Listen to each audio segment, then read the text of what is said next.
Good morning, Yusra, and it's so wonderful to be here with you today. I got to know you first personally, and I knew a little bit about your story. I knew you were a two-time Olympic athlete. And then once I had gotten to know you and I was already so impressed by the woman that you are, your intelligence, your go-getting nature, I watched your movie, The Swimmers, and then I was just blown away totally, like almost no words to process how much you inspired me through the journey you've had so far, but also the way that you show up in the world today. And so, number one, I want to thank you so much for having me here today. It's one of my great honors to be able to introduce you. And I just wanted to, thank you for everything that you do and all the inspiration that you put into the world. Thank you. I'm so excited to be here. So kind of in diving right in, I use the word inspiration for what you mean to me and learning about your personal story. As someone who inspires so many, how do you draw inspiration? What inspires you? Thank you. I mean, honestly, I don't wake up every day and think about it because it would be like a huge responsibility. But of course, I know in the back of my mind why I advocate and talk about refugees worldwide and try to do the best woman I can. So yeah, I kind of draw inspiration from the little things in life, and sometimes it can be a kid, sometimes it could be art, sometimes it could be my sister. So honestly, it is very different, and I think that is the beauty of it. Sometimes you can get your biggest idea just from your little sister, and I think that is something that we should all learn from. You can literally get inspiration getting out of the door and immediately meeting someone you've never met before, and they tell you something very kind and you're inspired by it. It's as simple as that for me, to be honest. So bring us up to speed. What's been going on in your life since The Swimmers came out? Oh, honestly, a lot. So yeah, The Swimmers came out almost a year ago, which is insane. I can't think of it. Um, and since The Swimmers came out, I have been everywhere in the world advocating and talking about refugees worldwide, what they need, and how can we help? How can leaders, how can people in powerful positions all around the world help these refugees all over the world? So the numbers of refugees, unfortunately, went from 50 million to 110 million all around the world, which is heartbreaking. So I think we all can stand together to help refugees. And one thing that I am really, really proud about is that I launched my own foundation. I launched it in June on World Refugee Day. And it is aiming to help refugees throughout education and sport, because I felt like my mother was always advocating for education, and my father was always pushing for swimming. And I feel like this is why I got to be this person that I am today. Um, and that is why I think it's very, very important to provide refugees worldwide, even if they are still in camps, with the opportunity to get an education and get access to sports. Um, so yeah, these are some of the things I do. I don't swim anymore. I retired almost a year ago. And now I am at USC. I study film and TV production. And I would love to tell real life stories because I'm a storyteller. Um, so yeah, that's basically a little bit of what I do. I speak at incredible events such as this one as well, to advocate for women, for refugees, and for everyone, basically. Sounds like you've been super busy, but working on some really cool stuff. We're excited to see everything ahead, and looking forward to a lot of your storytelling and maybe some of the documentaries or other projects you're working on. So you mentioned a little bit about your foundation, and you mentioned how important it is to use your platform to help refugees. But how do you tell us a little bit more about how kind of everyday people can help refugees, and what are organizations or things that they can do to kind of help the plight of refugees and what they're going through? Yeah, honestly, it can be as simple as donating. And I think it is very, very important to educate yourself about refugees and why they leave their homes, what happened to them, so they were forced to leave. I think that is one of the most important things. And then the other resources is there. It is kind of easy, but it's also difficult to understand how we can help. So for me, it happened to me, so I understand what they went through and why did they go through these journeys. And I try to advocate for refugees worldwide because there's this misconception about what a refugee is and why we left our homes. Some people think that we didn't have education. Some people think that we don't have dreams. And I always say, we're just normal people that had to flee home. We are trying to build our future again in the host country. We're trying to learn the language, build something incredible. We have ambitions, we have hopes and dreams. We were already engineers, doctors, swimmers when we were back home. So we're continuing to do what we love. And honestly, it's not all so negative as well. There are incredible people around me, like in my everyday life that I met. For example, my swimming coach, Sven, I met him when I was 17, and he's still very, very close friend, and he's been helping in so many things. He's the co-founder of my foundation. So I always say, no matter where you go in the world, there is positive and negative experiences, and you're not gonna make everyone your friends, but you're gonna find incredible people that are gonna help you grow and help you understand how to help people around the world. So yeah, for me, him helping us as refugees, I was like, why is he helping us? What does he want? Until I understood that some people also can help and want to help, and want nothing in return, which is for me, I had to grow into that, because I was very young and naive. So it was incredible to get to know him, get to know his family, and learn from them. I learned a lot from him too. So yeah, in general, I think it is really important who you surround yourself with. As example, for me, speaking of women and women empowerment, I have my mother and my two sisters. They are very, very strong and positive. My mother, since we were young, as I said, she advocated for education, and she said that it's a weapon for girls. And I do 100% believe her now. It is something that I really appreciate now because of her. My English is so good, and I get to speak to all of you today. So she taught me how to be strong and taught me how to see the vision, even if the you are in a negative situation, look at the positive in it. And I think that is a blessing. That is something that is very hard to learn, and she taught us that. So I'm thankful for that. How beautiful, Yusra. Thank you. Given everything, given your experience and all the triumphs and tragedy you've overcome, how do you work on processing all the emotional component of everything you've experienced? Yeah, it is not easy. I used to channel all my feelings and like move them towards swimming. So whenever I was in the pool, I would let all my emotions out. I would sing in the water. I would cry in the water, like no matter what I had. I was taught by my father, who was my coach, that once you are in the pool, nothing else matters. And I think that is an incredible advice because I get to do that now with my work. I get to do that now in my everyday life, where I can separate my personal life to my work and dealing with it. I did therapy before, and I talked to incredible people from all over the world. I think that is kind of a therapy to me. When I go to an event such as the Women's Forum in Washington, I met so many incredible women.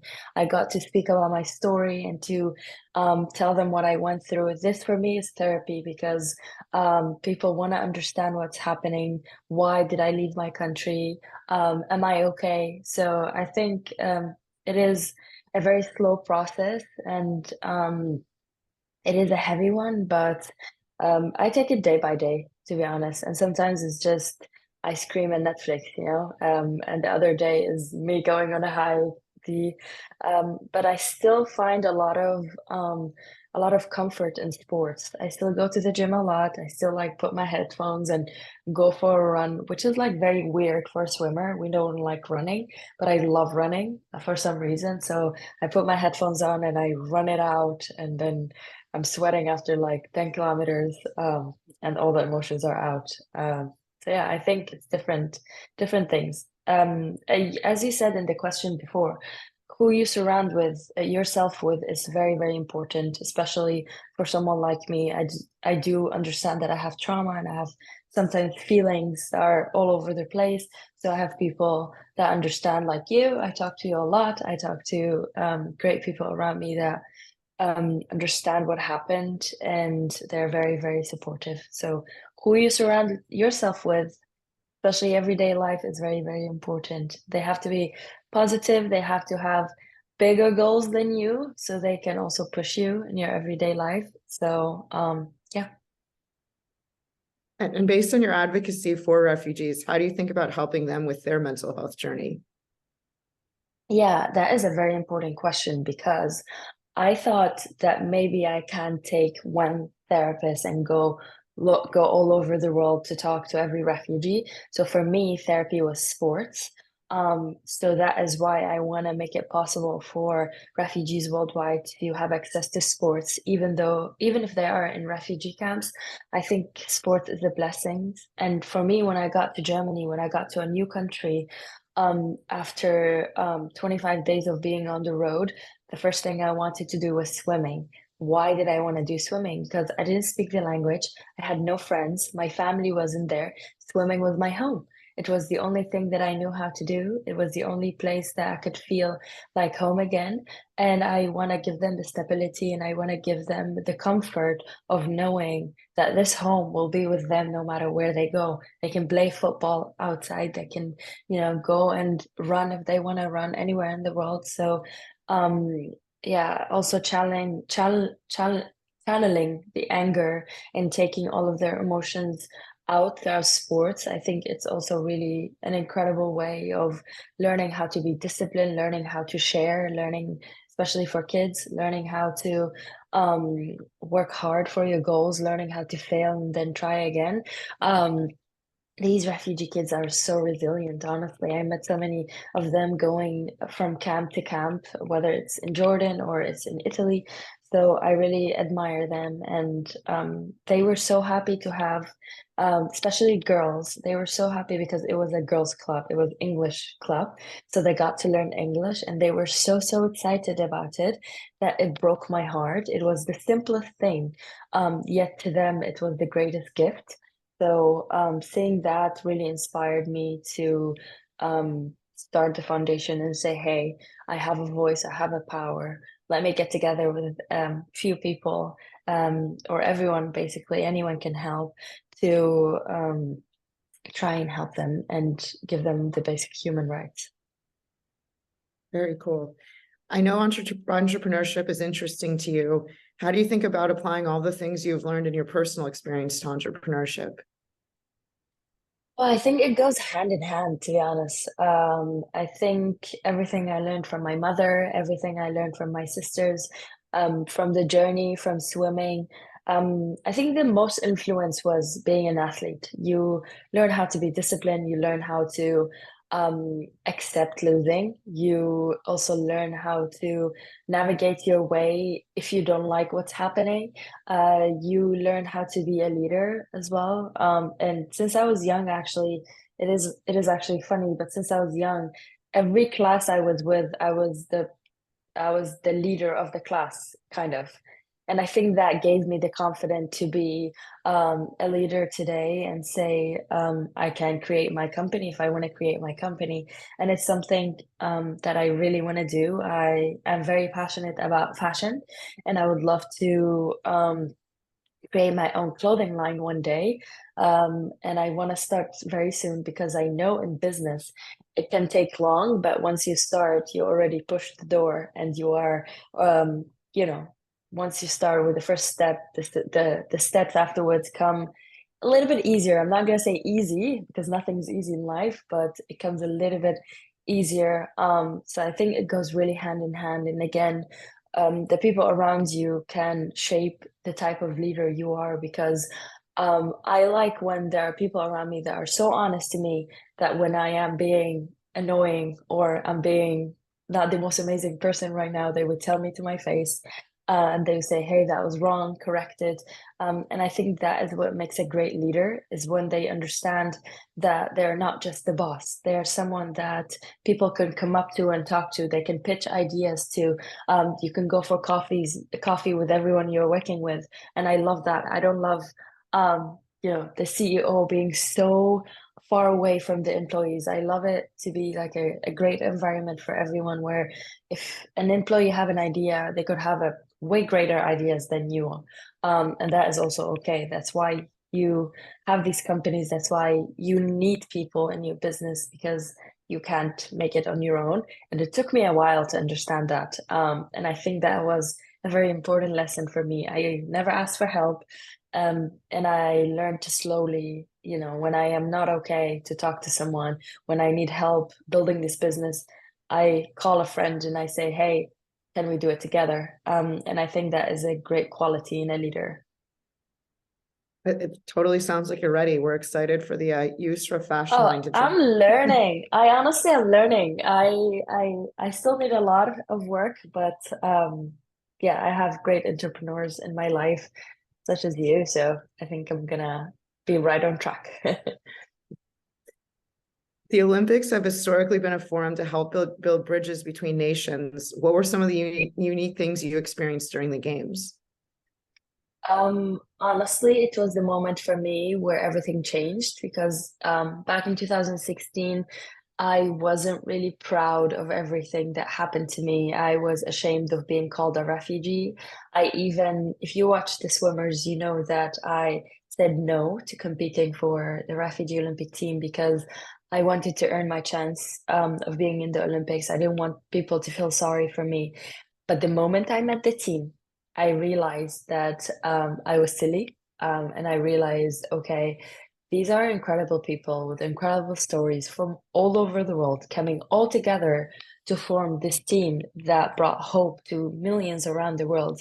And I was like, if that is not the most beautiful message to send around the world, I don't know what is. It's every athlete from all over the world forming one team that was really, really special. And when I walked to in the stadium for the opening ceremony, I realized that I do have a voice and I can use this voice to change something for the better in the world.